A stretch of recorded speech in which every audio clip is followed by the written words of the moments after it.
College के छात्र रवि का दिमाग बहुत अस्थिर है। उसका पढ़ाई में बिल्कुल भी मन नहीं लगता है। परीक्षा नजदीक है, लेकिन पढ़ाई ठीक से नहीं हो पा रही है। पढ़ने बैठते ही इधर उधर की बातें उसके दिमाग में आने लगती हैं। उसका मन उसके वश में नहीं रहता। उसने अपनी परेशानी अपने माता पिता को बताई, तो उसके माता पिता ने उसे मन को स्थिर करने वाली अंगूठी और ताबीज पहनाया, ताकि उसका अस्थिर मन शांत हो सके। लेकिन इससे कोई फायदा नहीं होता है। रवि के घर से कुछ दूरी पर एक बौद्ध भिक्षु रहता है। एक दिन रवि उस भिक्षु की कुटिया में गया और भिक्षु से कहा, साधु जी, मेरा मन बहुत चंचल है। उसमें हमेशा कुछ न कुछ चलता रहता है, जिससे मेरा पढ़ने में मन नहीं लगता। कृपया कोई उपाय बताएं, ताकि मन शांत हो जाए और मेरा मन मेरी पढ़ाई में लग जाए। बौद्ध भिक्षु ने रवि से पूछा, क्या तुम अपने मन को नियंत्रित करने की कोशिश करते हो? हाँ साधु जी, मैं बहुत कोशिश करता हूँ, लेकिन मैं अपने मन को नियंत्रित नहीं कर पाता। भिक्षु ने फिर रोहन से कहा, अपने मन को ज्यादा दबाने की कोशिश मत करो। मन को स्वतंत्रता पसंद है। यदि तुम इसे दबाने की कोशिश करोगे, तो यह और अधिक जिद्दी होगा, मनमानी करने की कोशिश करेगा।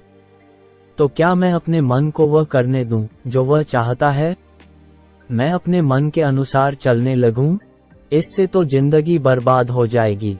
रवि ने हैरान होकर भिक्षु को बोला, बिल्कुल नहीं, बल्कि जो मन का अनुसरण करता है, वह सीधे नरक में जाता है। भिक्षु ने उत्तर दिया, यदि मैं मन को वश में करने की कोशिश नहीं करूंगा, तो मन मुझे चलाते रहेगा। रवि बोला।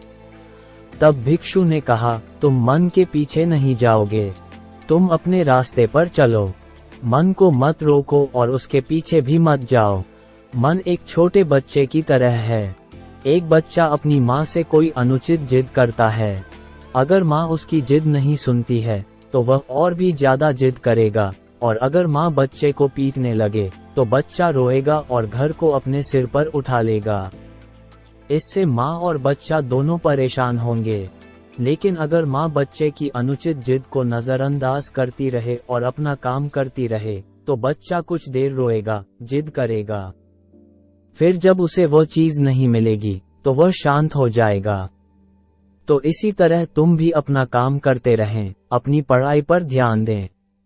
मन में कोई चिंता उठे, तो उठने दो। मन तुम्हें अपनी ओर खींचता है, तो खींचने दो। तुम बस उस पर ध्यान न दो। अगर ध्यान नहीं दोगे, तो मन कब तक जिद करेगा? एक समय अपने आप शांत हो जाएगा। लेकिन एक दिन ऐसा नहीं होगा। लगातार प्रयास करना होगा, और ये थोड़ा कठिन भी है, लेकिन निरंतर प्रयास से तुम्हारा मन स्थिर हो जाएगा। ठीक है साधु जी, मैं पूरी कोशिश करूंगा। अभी आज्ञा दें, फिर आपके दर्शन में आऊंगा। इसके बाद रवि ने साधु को प्रणाम किया और अपने घर के लिए निकल गया।